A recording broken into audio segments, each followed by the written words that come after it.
Urbano VI era inválida por falta de libertad de los cardenales que le eligieron, afirmación totalmente falsa. Los cardenales rebeldes, con el apoyo del rey de Francia, eligieron un nuevo papa francés que se llamó Clemente VII. Se iniciaba así el cisma de Occidente. El antipapa vivía en Aviñón. La cristiandad se dividió. El antipapa le siguió Francia, Nápoles, España y Escocia.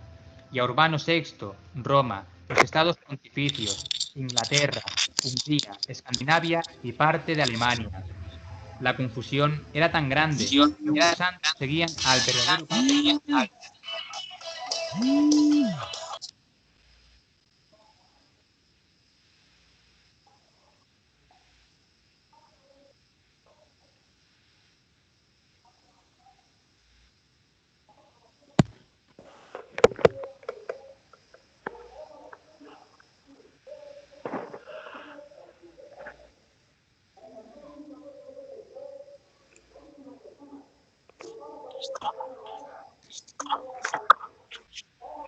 Infortunadamente, si no atendemos las recomendaciones de participación en el encuentro sincrónico, van a pasar cosas como estas.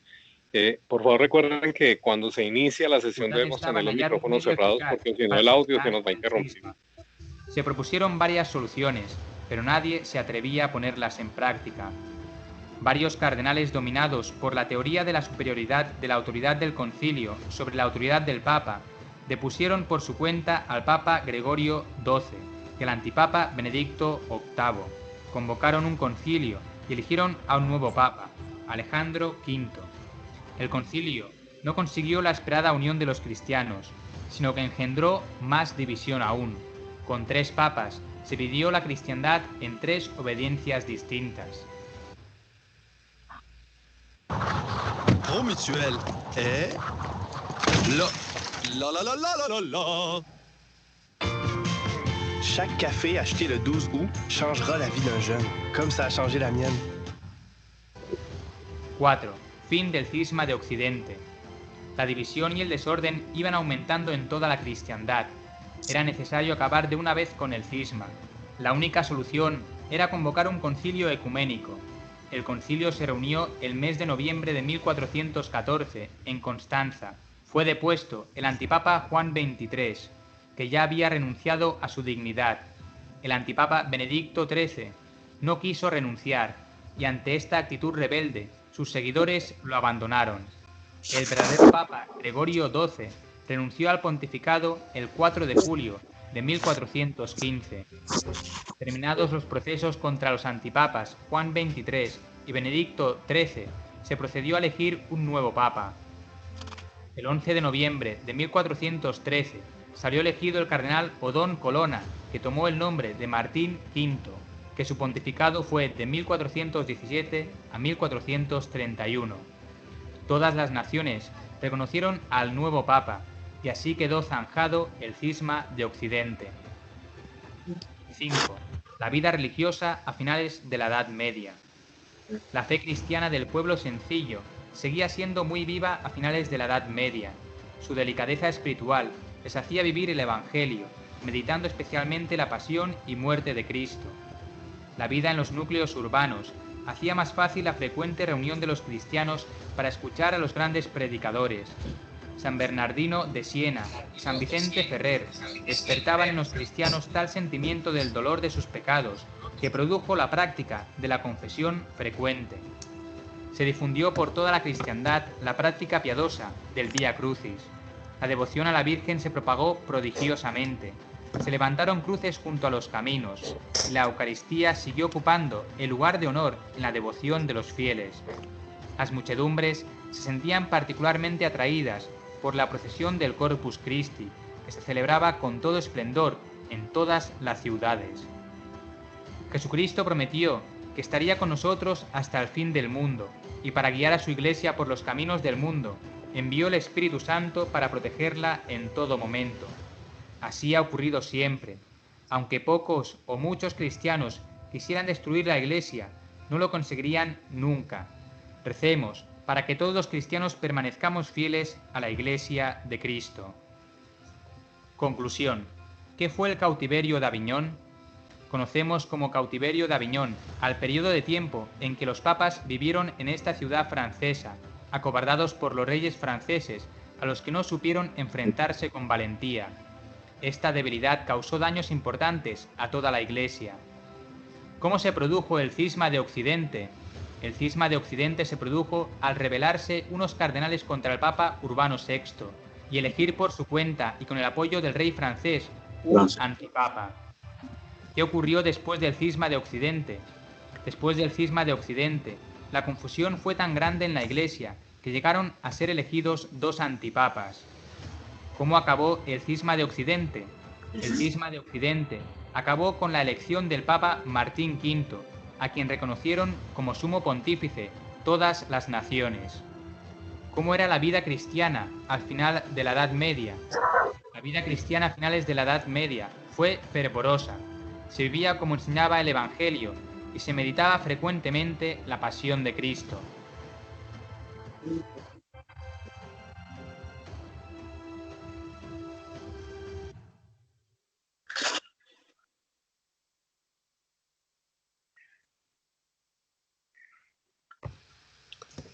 Bueno, muy bien. Entonces, si nosotros retomáramos lo que hablamos en nuestro encuentro sincrónico anterior, podríamos sacar una conclusión importante, o bueno, 2 conclusiones importantes acerca de la Edad Media. ¿Alguien me podría sugerir cuáles 2 conclusiones podrían ser?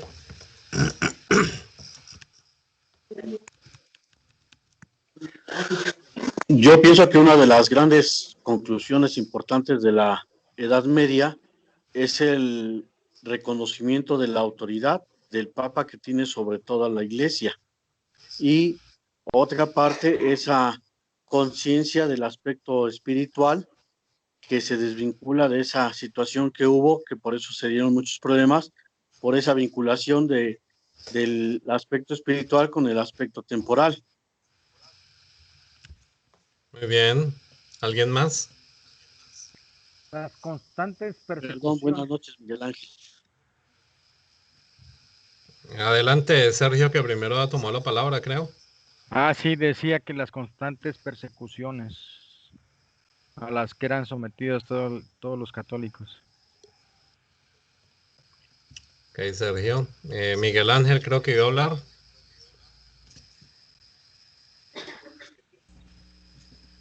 Yo podría agregar que como conclusión, durante esta época se han formado ya todos los dogmas, ¿no? Todas las directrices doctrinales que tiene ahora la Iglesia, bien pudieron haber sido el resultado de la solución de los debates que se dieron entonces. Ok, muy bien, muchas gracias. ¿Alguien más?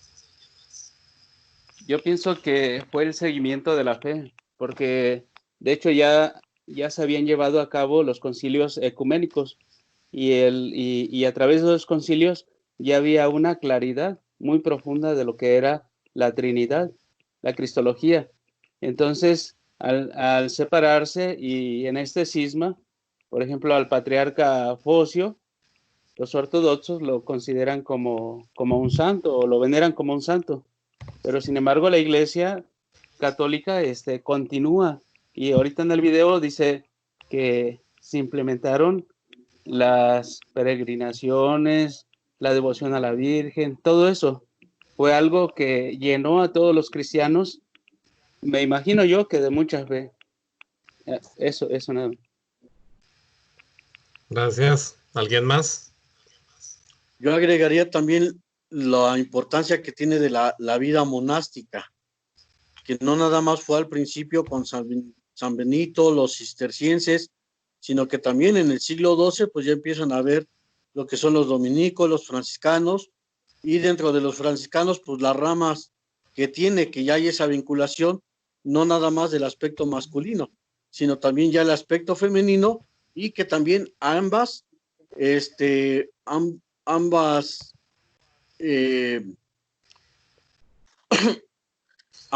ya también se dan en un aspecto masculino y femenino, pero cada quien con sus diferentes reglas, lo que son los franciscanos y que también, por ejemplo, aparecen las clarisas.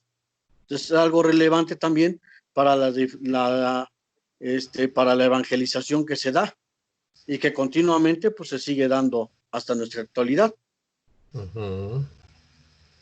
Muy bien. ¿Alguien más?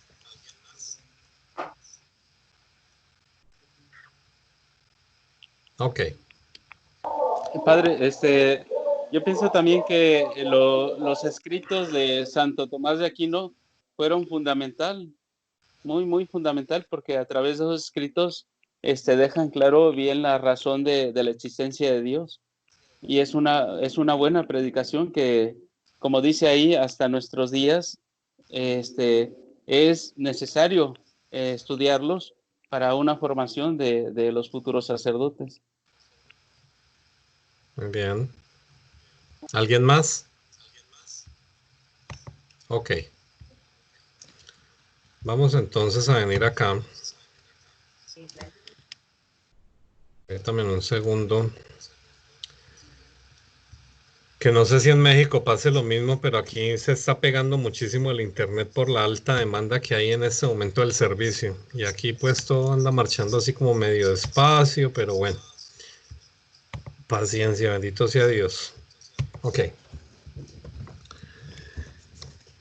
Yo les quiero invitar a que por un momento consideremos que en la historia es muy importante saber que hay algunas cosas que marcan la historia.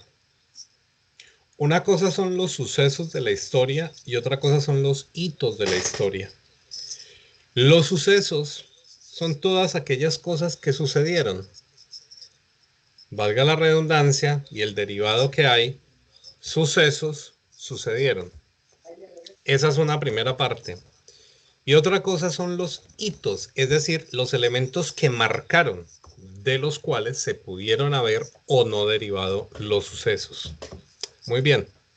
Esos hitos son los que, desde mi punto de vista y en la formación que he tenido, son los más importantes a recordar. Más que no solamente saber lo que sucedió, sino lo que eso implicó para el desarrollo de la iglesia. Por ejemplo, uno de los elementos de la Edad Media que podríamos decir que da pues casi que la apertura de la Edad Media en cuanto a hitos fue esto, lo que están viendo en pantalla, el Cisma de Oriente. No sé si recuerdan que en nuestro encuentro sincrónico de hace 15 días, pues hablábamos que ese Cisma de Oriente consistió en la separación de la Iglesia de Oriente y la separación de la Iglesia de Occidente, que todavía continuaba unida con lo que hoy conocemos como la Iglesia Ortodoxa. Es bien diferente la cuestión. Ok. ¿Cuál es el hito que sucede acá? Una falta de acuerdo. ¿Alguien me quiere recordar por qué fue el Cisma de Oriente?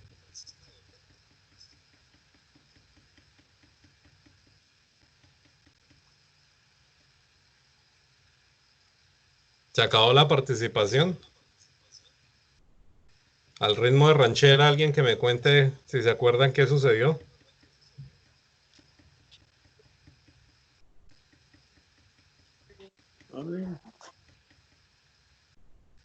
Bueno, ninguno. Recordemos que el Cisma de Oriente se originó por una discusión en cuanto a que el patriarca de Constantinopla acusa al Papa Romano o al obispo de Roma, mejor llamémoslo así, al obispo de Roma, porque en el credo se corrompe la fe. Y se dice que el Espíritu Santo procede del Padre y el Hijo, que es lo que argumentamos hasta nuestros días, mientras que la iglesia, en este caso, esta iglesia de Oriente, lo que dice es que el Espíritu Santo proviene únicamente del Padre. Esta diferencia de conceptos, de interpretación, de lectura, hace que las iglesias rompan su relación. Primer momento. Después aparece esto. Cisma de Occidente en el siglo XIV. Casi que llegando al fin de lo que conocemos como la Edad Medieval, la época medieval de la Iglesia, aparece el cisma de Occidente. Primero, ¿cierto? Un alejamiento del Papa de su sede. Nos vamos a vivir a Francia, nos trasteamos para Francia, ¿cierto? Y es algo que dura aproximadamente 70 años, ¿cierto? Que solamente hasta que Santa Catalina de Siena invita al Papa a regresar a Roma y después pues de haber hecho toda una reflexión de la situación, regresa a la sede de Roma. El papado está por fuera y esto crea lo que ustedes vieron y escucharon en el video, que la iglesia en un periodo de la historia tuviera, entre comillas, 3 papas. Y digo entre comillas porque de todas maneras alguno de ellos tenía que ser el legítimo y los otros 2 habían sido o autoproclamados o proclamados por imposición de los emperadores. ¿Qué notan ustedes en este cisma? ¿Alguien le nota algo particular a este cisma?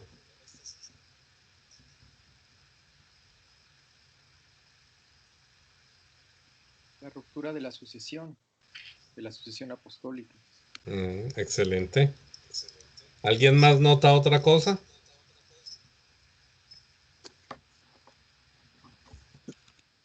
Pues los intereses que tienen los países y esa potestad que hay, esa rivalidad entre cardenales, ¿no? Porque también esos son los que empiezan, los cardenales franceses e italianos, y que después se van sosteniendo también por territorios, por países que van fundamentando la elección de los papas. ¿Por qué le interesaba tanto a los países la elección del papa? En este caso la intervención de Francia, ¿no? ¿Por qué le interesaba tanto? Era el poder, ¿no? El poder por el dinero, porque anteriormente eran los patriarcas, ¿no? Los que los elegían.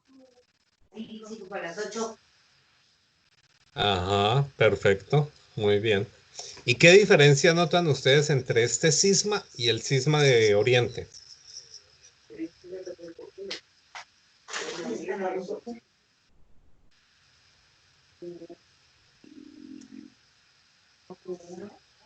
En este caso, yo pienso que había obispos ya excomulgados, pero que tenían autoridad para ejercer a otros, darles, ¿cómo podría decirlo? Por ejemplo, al patriarca Focio, a él, le dieron luego un grado que pues que no merecía, pero se lo dieron creo en 3 días, algo así. Entonces había esa facilidad de obtener ciertos grados en las órdenes religiosas. Me parece que el cisma de Oriente se dio por un debate ideológico, teológico, y el de Occidente se dio por una lucha de poder, ¿no? Sí, señor. Cuestión política. Por ahí van las cosas. Primer granito o primera gran conclusión de la época medieval, el problema del poder. Curiosamente, cuando la iglesia deja de ser perseguida, hace un momento alguno de ustedes mencionaba la persecución a la iglesia. Yo me atrevería a decir que tiene razón en la persecución, pero no a la iglesia, sino al poder de la iglesia, que es bien diferente. Cuando la iglesia deja de ser perseguida, cuando se convierte en la religión oficial, muchas de las acciones de la iglesia pierden su norte, porque la misma iglesia que en ese momento vivía empieza a ser una iglesia que ya no necesita caridad, que finalmente es lo que tanto las cartas paulinas como el mismo Jesús nos manda a ser servidores y vivir en el amor. Y cuando la iglesia entonces adolece de la caridad que requiere aquella institución perseguida, se empieza a preocupar por otro tipo de cosas. Y esto mismo viene a ocurrir en la época medieval. Si nos damos cuenta, no solamente estos 2 hechos, no solamente estos 2 sucesos, el cisma de Occidente y el cisma de Oriente, el cisma de Oriente, digámoslo como apertura, y el cisma de Occidente como casi cierre de la época medieval, pues se termina convirtiendo nada más y nada menos que en una disputa por un poder cuando ya no tenemos en qué más ocuparnos. Y esa sería una de las primeras grandes conclusiones. De las grandes divisiones que ha sufrido la Iglesia, han ocurrido en la época medieval. Hoy por hoy no podemos hablar de una división de la Iglesia, si la queremos llamar así, porque lo que ha pasado es que de una rama que se deriva de la Iglesia Católica, que es el protestantismo, con la época de Martín Lutero, pues han venido apareciendo una cantidad de grupos que ya ni siquiera tienen una conexión directa con, llamémoslo así, el poder sacerdotal que tenía Martín Lutero, porque se quiera o no, Martín Lutero era un sacerdote de la Iglesia. Entonces aparecen otros grupos que ya no guardan ningún tipo de vínculo con la sucesión apostólica y demás. Eso no es una división de la Iglesia.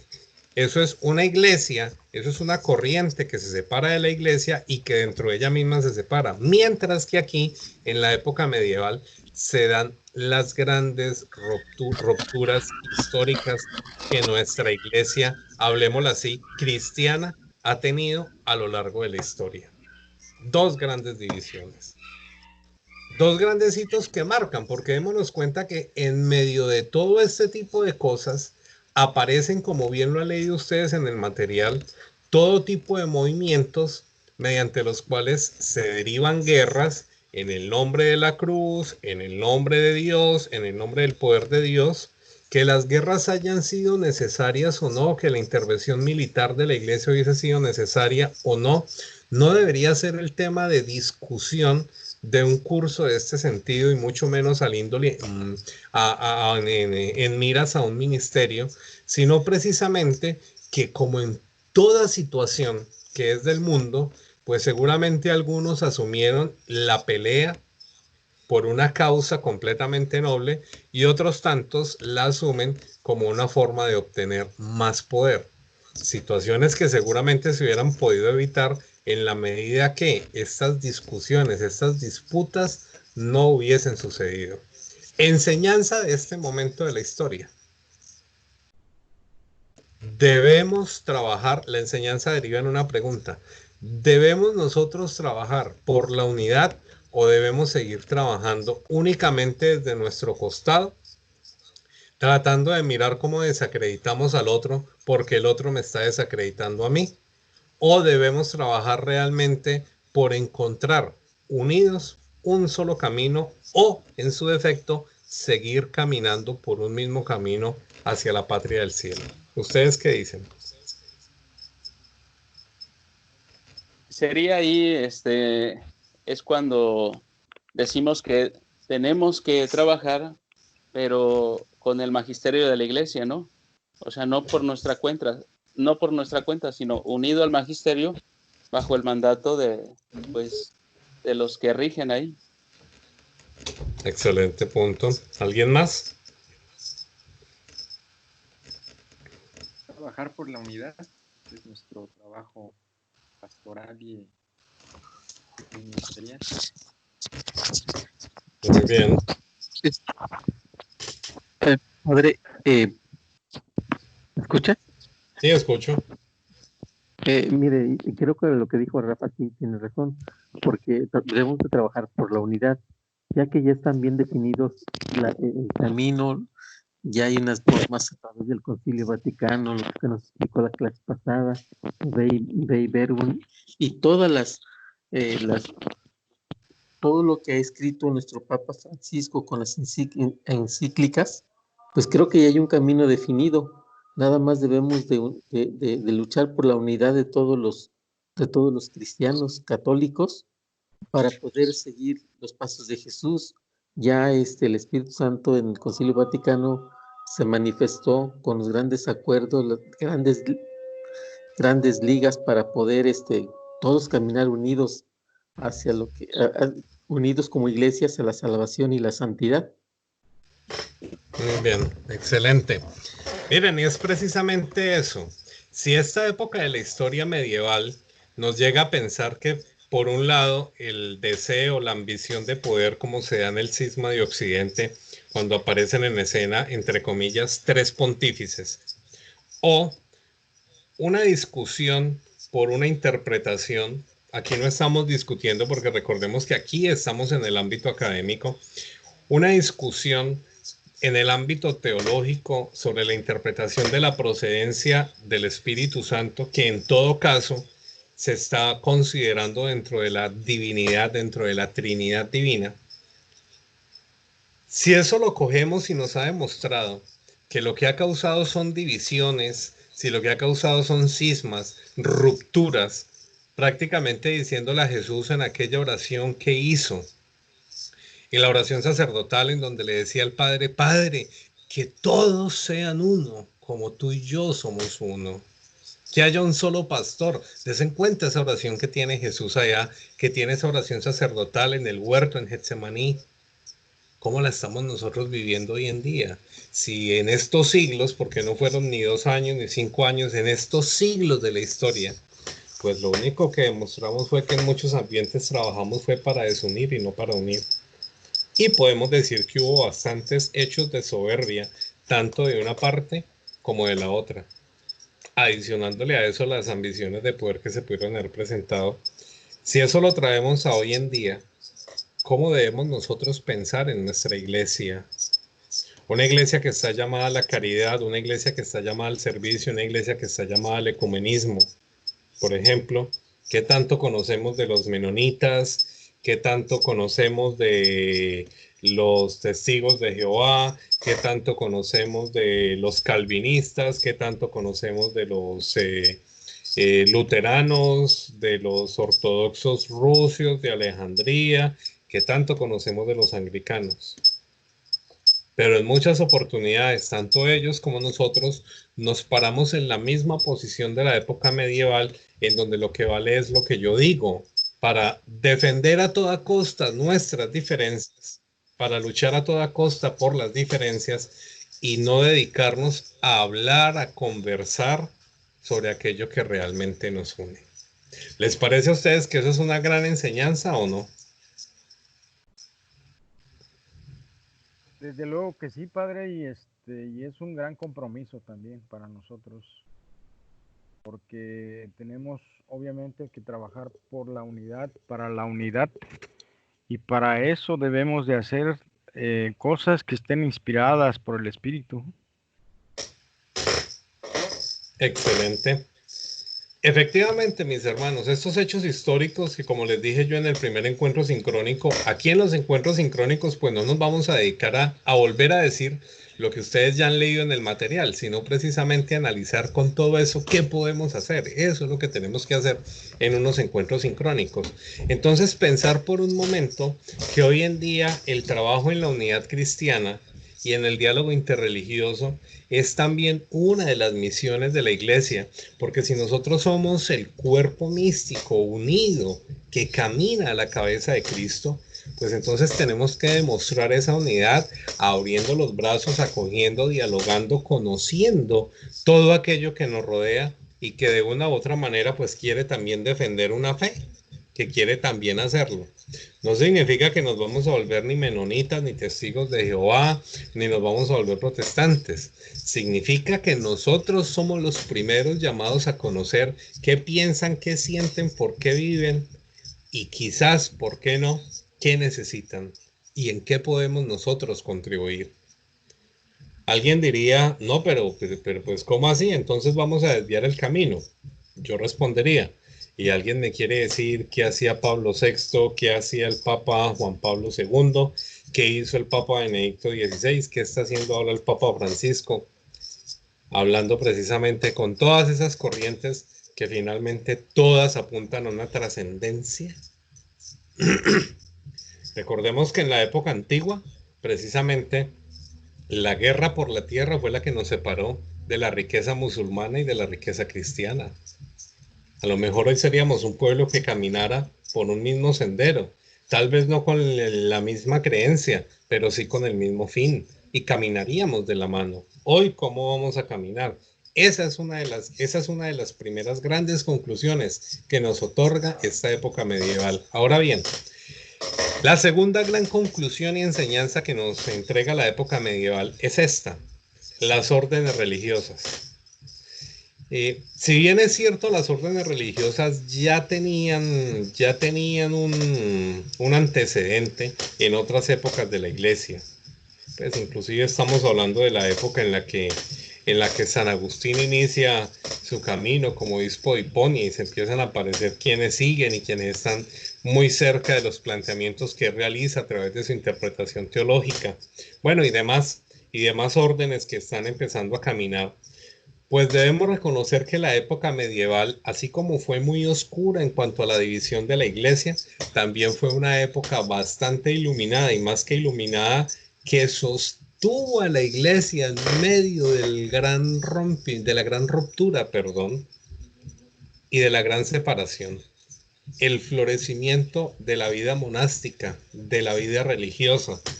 Diría mi papá, uno de mis formadores en la vida, diría mi papá, la vida en común, una vida que se basa en conocer aquello que tenemos en común y a partir de lo que tenemos en común vivimos. Entonces aparecen órdenes religiosas, ¿no? Aquellos que siguen toda la regla de San Benito, las órdenes mendicantes, los franciscanos, los dominicos. Ese gran movimiento que logra que en medio de toda la disputa de poder y toda la disputa ideológica que se genera en esta Edad Media, mientras que todo lo que debería ser el soporte de la iglesia está discutiendo, con o sin razón, como les digo, no es lo que nos ocupa en el curso. Mientras que ellos están allá discutiendo, hay quien se encarga de sostener eso que Jesús nos ha dejado cuando nos dice vayan y hagan discípulos. Esas órdenes religiosas nos dan una enseñanza perfecta. ¿Qué tenemos en común para que a partir de lo que tenemos en común vivamos unidos? Y mantengamos de lado, al costado, incluso por fuera de nuestra vida en común, aquello que nos podría hacer diferentes. Sin embargo, respetando a partir de ese principio, nos podemos dar cuenta como las órdenes franciscanas, entre comillas, también han tenido separaciones. Si miramos la orden de franciscanos menores, nos damos cuenta que fueron los franciscanos que en un momento de todo el camino franciscano decidieron volver a vivir de la manera más simple y sencilla lo que San Francisco les mostró. Pero hay otra orden franciscana y hay otra orden, todos al ejemplo de San Francisco. Si nos ponemos a mirar la orden de los agustinos, entonces hay algunos que dijeron, no, es que yo creo que nosotros estamos pensando un poquitico más las cosas y aparece un nuevo camino. Entonces están los agustinos recoletos y están los agustinos, si mal no estoy, si no me traiciona el pensamiento, los agustinos descalzos.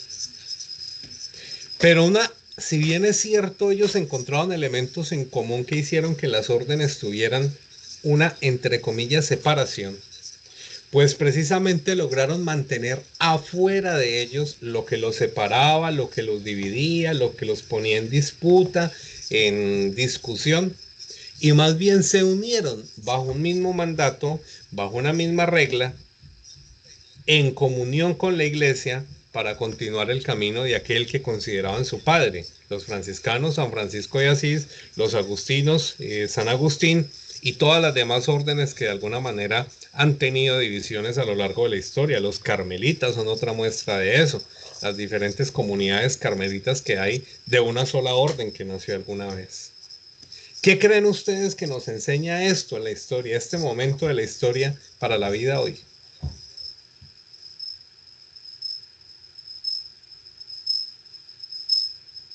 ¿Sí me escucha, pues aquí, padre, la enseñanza. Sí. Bueno. Adelante. La enseñanza. Sí, la enseñanza que nos demuestra la historia, podemos estudiarla, analizarla, como usted dice, sabernos del derecho al revés. Pero aquí lo importante, y lo hizo mención hace un momento, que debemos de aprender de los errores de la historia para no volverlos a repetir y luchar por esa unidad entre la iglesia como usted dice, somos un solo cuerpo. Eso lo tenemos que tener bien presente y no justificarnos. La historia nos enseña muchas cosas y es cíclica. Se está yendo el audio, se está pegando mucho el micrófono. Digo que la historia es cíclica. Se vuelve a repetir casi los mismos, las mismas etapas, baja, crece, se desarrolla y va en declive. Es lo que nos ha enseñado la historia. Todas las culturas han sido así. Muy bien, muchas gracias. ¿Alguien más iba a tomar la palabra? Yo pienso que una de las grandes enseñanzas de las órdenes religiosas es vivir la vida en las manos de Dios, proyectada en una jornada vivida totalmente de principio a fin, con una conciencia de Dios. Dios y yo nos vivimos alejados, sino unidos, o en la oración, o en el trabajo, o en la enfermedad, o en el juego, o en cualquier otro aspecto en el que yo pueda realizarme hoy. Siempre está una unión, ¿no? Dios y yo, la comunidad y yo, la comunidad y Dios, el mundo y Dios, el mundo y yo, todo se vuelve unido o puede ser vivido en una sola jornada, en la jornada de Dios. Excelente, muchas gracias. Había una tercera participación. ¿Sí me escucha, padre? Sí, perfecto. Sí. Bueno, la historia nos enseña la teoría clerical del Estado, la descentralización de la cultura y la decadencia moral del papado, más preocupado de la política, de la riqueza y del arte que de la religión, pero una nueva religiosidad profundamente cristiana que prestigia a los laicos, nacida a comienzos del siglo VIII con San Francisco de Asís en 1182 y 1226. Excelente. Las órdenes religiosas, yo pienso también que nos enseñan mucho la espiritualidad, porque muchas veces luego dicen, vamos con los benedictinos, ahí tienen una espiritualidad, o vamos a vivir unos retiros ahí. Entonces, como que los monasterios tienen ese fundamento, ¿no? De la espiritualidad, del silencio, de la contemplación, y la orden religiosa pues es como un poquito más mística. Excelente. Una pequeña intervención. Señor. Gracias. Sí podemos hablar aquí de que todos podemos buscar la confianza del Espíritu Santo y buscar un perdón recíproco para que todos trabajemos hacia un mismo objetivo, que es el encuentro con Dios o nuestro Ser Supremo. ¿Cómo me llena de sentimiento ese comentario? Y es pedir un perdón recíproco. Nos hemos ofendido, la historia muestra que nos hemos ofendido. Con aquellos que no creen como yo, con ellos hacia mí porque yo no creo como piensan ellos. Todo ha sido un dolor profundo que nos hemos generado de una manera increíble. Y en eso precisamente radica la historia de la época medieval, la historia de las disputas, la historia de las divisiones, pero también una luz en medio del camino, y es la vida en común. Si nos vamos al libro de los Hechos de los Apóstoles, nos damos cuenta que en los momentos en que la iglesia empezó a surgir, empezó a nacer fruto de la predicación de los discípulos, pues encontramos una frase que decía, y todos ponían todo lo que tenían en común y al servicio de los demás. Por eso es muy bueno comprender esta época de la historia de la iglesia dentro de un contexto histórico. Es decir, no solamente lo que la iglesia vivía, sino todo aquello que había en torno de la iglesia. Situación política, situación económica, situación social. Porque si lo vemos únicamente desde el contexto de la iglesia, habrán quienes vean esta historia, esta parte de la historia de la iglesia, como que la iglesia lo tenía que hacer de esa manera. Llámese fuerza, llámese espada, llámese en ideales, llámese en interpretaciones. Así era como la iglesia lo tenía que hacer. Ahora, cuando lo vemos con todo el contexto que lo rodea, podemos tener una interpretación más amplia. Démonos cuenta que la palabra o la expresión interpretación no llama ni a juzgar ni a decir fue así o fue de esta manera. No. El que nosotros podamos tener una interpretación de la situación nos permite precisamente extraer de aquello que sucedió las realidades que rondaban lo que sucedía, así como lo que estaba al interior de quienes eran los actores. Por eso hay estos comentarios que, como les dije en el encuentro anterior, pues los veíamos muy rápido, hoy los discutíamos un poco más, y es que fuera de su contexto histórico, político y social, resulta muy difícil juzgar los hechos.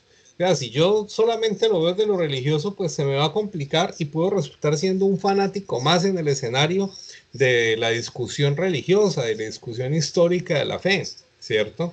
Y por eso, pues puede parecer que todo se hizo por amor. Ahora, hay otra parte que es verlo todo, que es donde se nos dice y no se nos ha dejado de señalar de las cruzadas y de todo tipo de actos que adelantó la iglesia. Siempre el contexto militar va a traer dolores, ¿cierto? Pues hombre, hay que reconocer que cuando unimos todo, hay aciertos y hay desaciertos, hay errores, hay equivocaciones, como también hay acciones que necesitaban poner en punto final algo, ¿no? Ahora bien, si nosotros nos dedicamos a mirar que no todo se trata solo de luces y de sombras, de equivocaciones o de aciertos, ¿cierto? Hay que también tener en cuenta que algunos de estos hechos o muchos de estos hechos, según desde donde usted lo esté viendo, pues se han convertido en una cruz para la iglesia que hoy sigue peregrinando. Cada papa que llega, cada pontífice nuevo que hay, viene siempre con esa cruz en donde cada vez que se quiere criticar a la iglesia, se saca por delante las cruzadas, se saca por delante la Inquisición, se saca por delante los actos en los que la iglesia ha intervenido, si lo queremos llamar así, social o civilmente la historia del hombre, para de pronto preservar la fe, el camino en el que andamos y poderlo colocar o colocar al hombre dentro de un camino de salvación. Si esto por un momento lo trasladamos a la siguiente época, que sería entonces la época de la Edad Moderna, cuando se inicia el descubrimiento de América, viene a suceder lo mismo. Por un lado, la iglesia carga con los dolores de la imposición violenta de la fe, y por otro lado la iglesia carga con todas las flores, el perfume y el bálsamo que produjo que las órdenes religiosas que llegaron con ese proceso de evangelización y de colonización hicieron en servicio de aquellos que ya eran parte de este continente.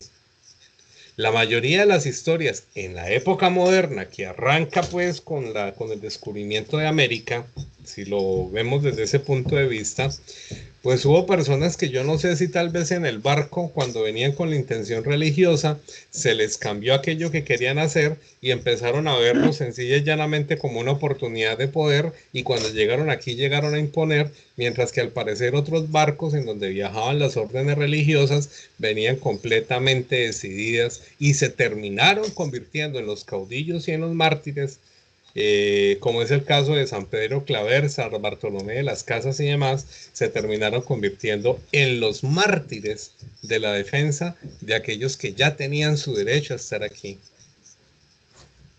Pensaría y me atrevería yo a decir que inclusive la historia contemporánea de la iglesia en algún momento determinado es el aprendizaje de la época medieval que permitió hacer las cosas de una manera diferente, sin decir que no se hubiesen podido hacer de una manera mejor o dedicada. Y así, si pasáramos la historia de la iglesia contemporánea a la iglesia moderna, a la iglesia que vivimos hoy, pues nos damos cuenta que estamos exactamente en el mismo camino, en donde algunas cosas las seguimos haciendo de la manera como las pensamos, no como las deberíamos creer y hacer, y otras cosas las estamos haciendo mucho mejor a como las hacíamos hace un tiempo atrás. Y prueba de ello es que ustedes están sentados al lado de allá de la pantalla y yo estoy sentado a este lado construyendo un pensamiento teológico, filosófico, crítico y pastoral de aquello que tenemos que asumir en una realidad de hoy, en donde la historia debe ser parte de nuestro conocimiento y nuestra experiencia, pero que tenemos que de alguna manera, volviendo a la caridad de la época de la persecución, es decir, a la historia antigua de la iglesia, volviendo a la dedicación de la época de la historia antigua de la iglesia, las primeras comunidades, las que finalmente van a permitir colocar nuevamente el estandarte de la iglesia cuando tuvo sus mejores épocas en el camino.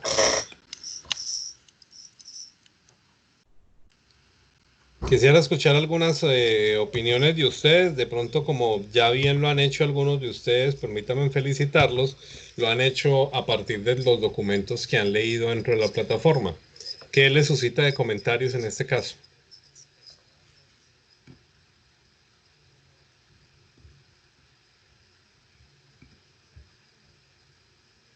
Dios mío, ¿qué pasó aquí? Yo pienso que Dios cumple su palabra y que nunca nos ha dejado. Cuando Jesús dice, yo estaré con ustedes todo el tiempo, es precisamente la mano de Dios quien endereza, quien puede reorientar con su espíritu las acciones o el mal camino en el que a veces llevamos el arca y retomamos el rumbo. Entonces, es bueno volver al pasado para ver qué hicieron estos hombres, para responder a las problemáticas que vivieron, qué me puede servir de eso en las problemáticas que yo vivo ahora. Y si somos pegamento que une y no martillo que desune, entonces ver siempre la manera de ser útil en este planteamiento de la unidad, de la conformación de un solo cuerpo, así como lo quería nuestro Señor. Excelente, muy bien, muchas gracias. ¿Una intervención más? Yo pienso que no hay que tomar partida sobre la historia de lo que estamos ahorita estudiando. Una partida en lo que diga, yo me voy a quedar con estos puntos en los que yo vi en la historia de la iglesia. Estaba viendo yo un documental hoy que no sé si sea sacerdote o obispo de Argentina, donde él, en plegarias eucarísticas, él declara abiertamente al Papa Benedicto XVI, sino a Francisco, no lo reconoce. Entonces, hoy en día hay muchas cosas de esas. Entonces, no se puede tomar partida de algo que ya pasó, sino precisamente de no perder la misión y la visión de la encomienda de nuestro Señor Jesús para poder continuar trabajando como Él lo quiere. Muy bien. ¿Alguien más iba a tomar la palabra? Una última intervención. Sí. Un comentario. Soy Miguel Herrera, con autorización de mi tocayo Miguel Cruz. Permiso de hablar. Padre, pues yo quiero sobresaltar, hacer sobresaliente el comentario en el sentido que la Iglesia, a pesar de todos los errores de la Edad Media, de los papados, de los obispos, que han cometido una serie de errores, el Espíritu Santo nos ha mantenido unidos y nos ha permitido que la cultura y la religiosidad sigan por un camino de éxito, un camino de revelación y de fe, que nos permite estar en el momento en el que estamos, como una gran oportunidad hacia la unidad. Ese es mi comentario. Excelente, muchas gracias. Y mire que ustedes en esta última intervención y una de las anteriores, pues me quitaron esa conclusión que yo les quería presentar al día de hoy. Y es que precisamente si hay algo que nosotros le podemos reconocer a la historia, es que primero Dios existe y segundo, esta tiene que ser la iglesia de Dios. Porque pese a todas las luces y sombras que hemos tenido en el camino, no vamos a decir que son más luces, ni vamos a decir que son más sombras, no, luces y sombras del camino. Esta iglesia ha permanecido y permanece unida. Y que a veces se presentan, que este era uno de los otros que aquí tenía anotado dentro de la agenda, situaciones como la que ocurrió en Argentina o la que ocurre en Argentina, en donde yo digo que es el ejemplo público de muchos más ministros de la iglesia que no están de acuerdo con el papado de Francisco, pues creen que de pronto haciendo un cambio en la lectura de la plegaria durante la celebración de la Eucaristía van a modificar algo, y deberían aparecer aquí las palabras de Gamaliel cuando le dice a Saulo todavía, pues hermano, mire, si eso es de Dios, nadie lo va a destruir. Y si es de los hombres, tranquilo que entre ellos mismos se destruyen. Así que, si no hemos podido a lo largo de la historia, ni como diáconos, ni como presbíteros, ni siquiera como obispos, y mucho menos como papas, acabar con esta tradición que nos hace pensar a nosotros que somos nosotros los que sí vamos a darle la vuelta a una tradición que, atención, dice claramente, ámense los unos a los otros como yo los he amado. Y pensemos por un momento a quienes abrazaba y amaba Jesús en los momentos más hermosos del Evangelio. Y nosotros estamos por dentro de nosotros mismos, dándonos bastante duro, fuerte. Pero es una gran verdad que estamos viviendo. Muy bien. En ese contexto, mis queridos hermanos, para ir finalizando nuestro encuentro sincrónico de hoy y para responder las inquietudes que me han llegado de manera directa, los invito a que cuando tengan una inquietud relacionada con una actividad, siempre la coloquen por el WhatsApp. Porque a veces a uno, ay, sí tengo que preguntar esto y se le olvida, pero de pronto es la misma pregunta que tiene otro, entonces la compartimos y sirve de respuesta para los demás. En ese contexto es que yo los invito a desarrollar la actividad final del curso, ese conversatorio.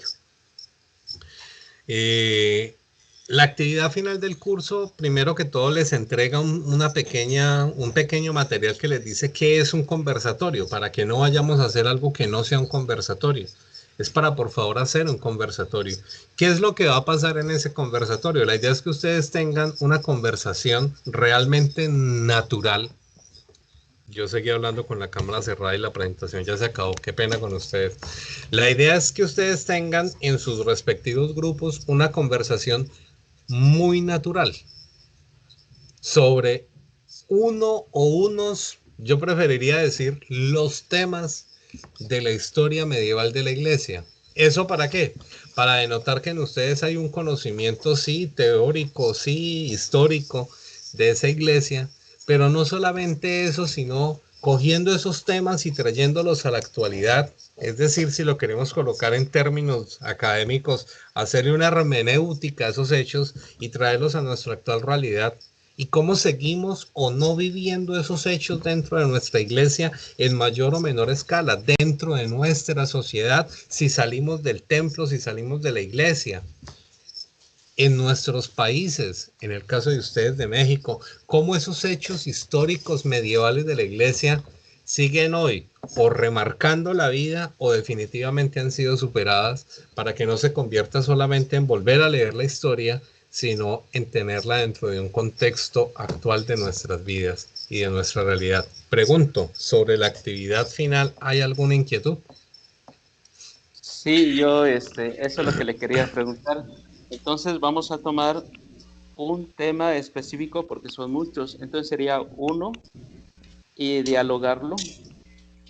O podemos hablar de diferentes temas, ya que el tiempo pues es muy poco. Uh-huh. Para mi gusto, sería muy interesante que no se quedaran con uno, que hablaran de siquiera 2, 3 temas de una manera muy apropiada. Para eso está el material, lo pueden fundamentar, siempre pueden citar fuentes de acuerdo a lo que contó Pepito Pérez en tal libro, etcétera, etcétera, con una buena soporte, de una manera muy fluida, La idea del ejercicio académicamente es poder generar una evaluación, pero la idea del ejercicio es que ustedes, ojalá el día que terminen su encuentro en lo llamado grabación, pues ojalá lo sigan haciendo como ejercicio y nos puedan contar experiencias de ese tipo cuando en el próximo encuentro sincrónico lo podamos debatir un poco. Perfecto. Bien. ¿Se puede considerar el tiempo y extenderlo de 10 a 15 a unos 20, 25? Imposible porque primero para ustedes va a ser un completo lío subir el video a alguna plataforma, se les va a demorar muchísimo tiempo.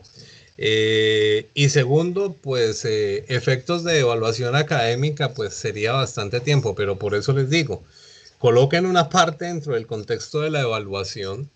Aquí no se trata de tomar una lección de historia, porque pues incluso si me la hacen a mí también saldría como un poco desubicado.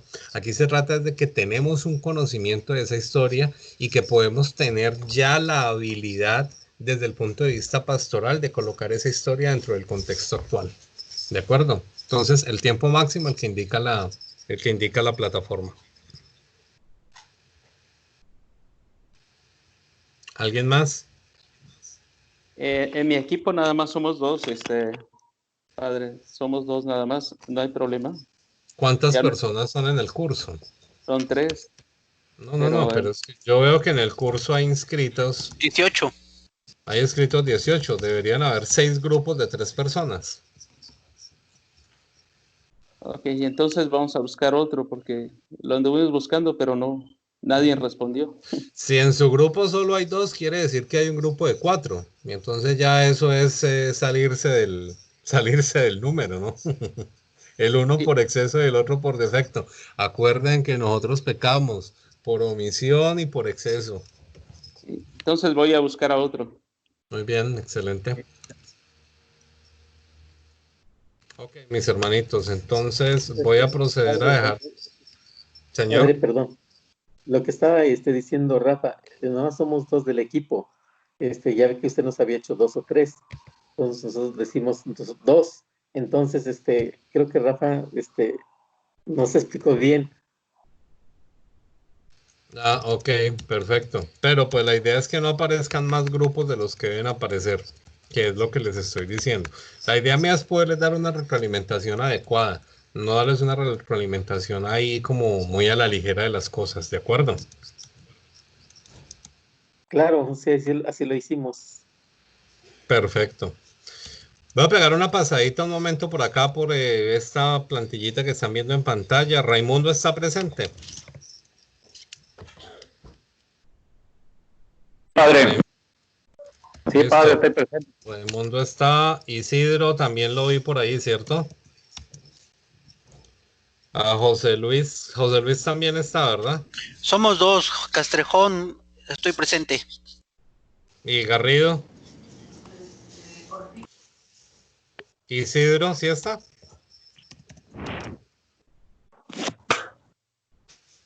Isidro no está, ¿ves? Yo pensé que había visto a Isidro. No está Isidro. ¿Miguel Cruz está?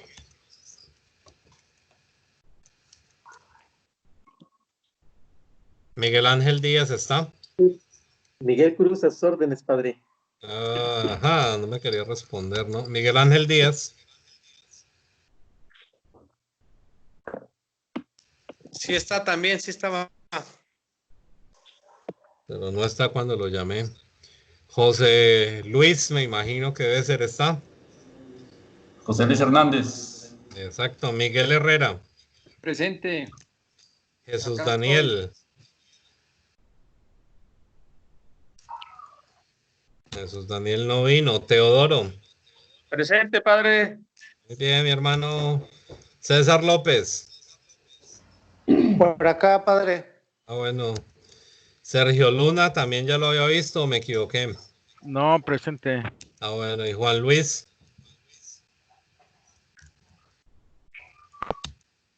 Rafa Reyes. Presente. Excelente. Régulo. Presente, padre. Everardo está por ahí. No está Everardo. Luis Martín. Es padre Luis. Es nuestro formador, el responsable de diaconado ahorita en la diócesis, padre Luis ok. Martín Martínez. Excelente, lo voy a dejar acá de una vez. Yo sí decía porque no me apareció.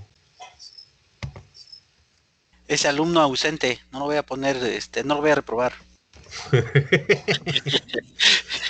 Tenga cuidado, hermano, porque la historia demuestra que quien no se hace presente no tiene presencia viva. Ojo con eso. Diego Iván está por ahí.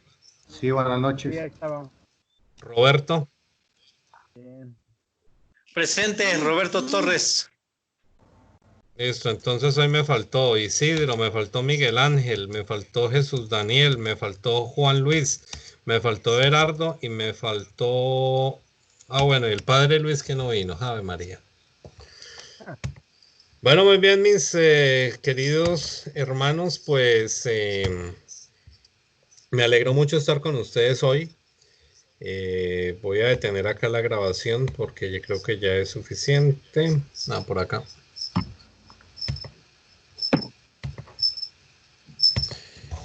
Y los quiero invitar a que en este día de San Lorenzo Diácono, pues vamos a ver aquí al azar, le vamos a pedir a Teodoro que por favor nos regale una oración para terminar nuestro encuentro de hoy.